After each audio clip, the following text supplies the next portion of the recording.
Vamos seguir em Brasília, agora às 8h25 da manhã, ao vivo com Luciana Verdolim, porque o Senado aprovou as novas regras das emendas parlamentares, mas não permitiu a possibilidade de bloqueio pelo governo caso os valores ultrapassem os limites do arcabouço fiscal.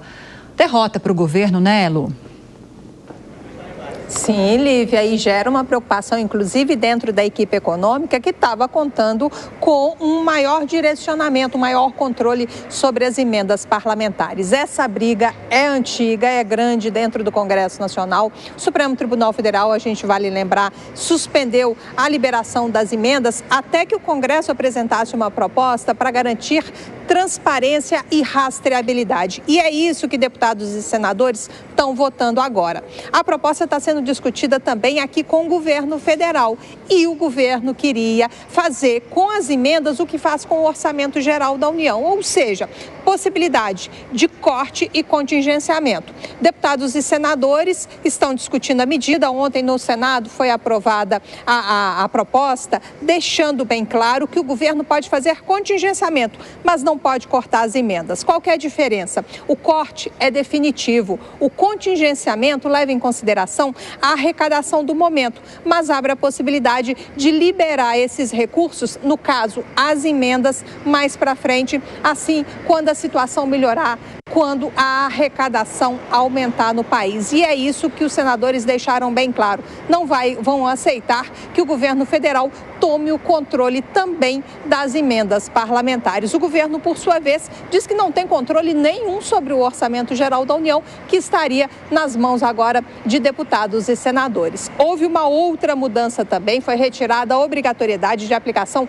de no mínimo 50% dos recursos das emendas de comissão em ações de serviços públicos de saúde, o que desagradou também aqui a administração federal. Como houve alteração no texto, a proposta precisa voltar para votação lá na Câmara dos Deputados. Muito obrigada, Luciana Verdolim. Deise Ciocari, no que avançamos em relação a esse projeto que com certeza vai passar agora pelo Senado, vai voltar para a Câmara dos Deputados?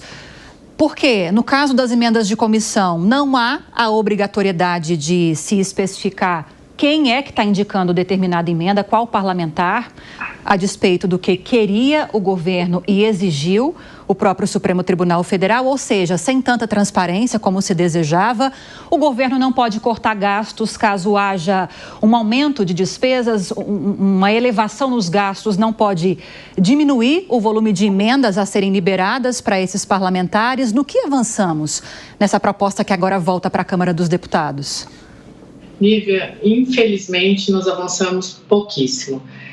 Essa questão, ela mais uma derrota para o governo, né? Ela revela um impasse entre governo e legislativo, né? A gente tem que lembrar que um dos grandes problemas da governabilidade, principalmente para o governo Lula III, agora tem sido justamente essa mudança de agenda, que antes ela era preponderante do executivo e agora ela está no legislativo, né? Então, a gente vê essas tensões sendo estabelecidas, né? Os parlamentares, tudo que eles não querem é justamente ter que abrir mão dessas emendas parlamentares. A gente tem que lembrar que é um valor muito alto, 50 bilhões, e todas essas discussões que têm acontecido no Congresso, na verdade, Lívia, o objetivo final delas é mandar um recado para Executivo e Judiciário de que as emendas elas não podem ser cortadas nem contingenciadas, porque senão o Congresso vai dar uma resposta muito dura, como tem dado principalmente para o Executivo. O que o Executivo tem que fazer agora é tentar ampliar a sua base no Congresso Nacional e mandar propostas também que sejam de acordo dos parlamentares, porque se continuar nesse embate, Lívia, a tendência é o governo sempre perder, e aí vai ter que fazer uma reavaliação econômica, não se anuncia o corte no teto de gastos e o Brasil continua nesse impasse, né? Fato é que o legislativo, como está configurado hoje, a tendência é que ele sempre saia vencendo. Então, as emendas parlamentares, elas devem continuar a favor do legislativo e o executivo não deve ter muito controle sobre isso, não.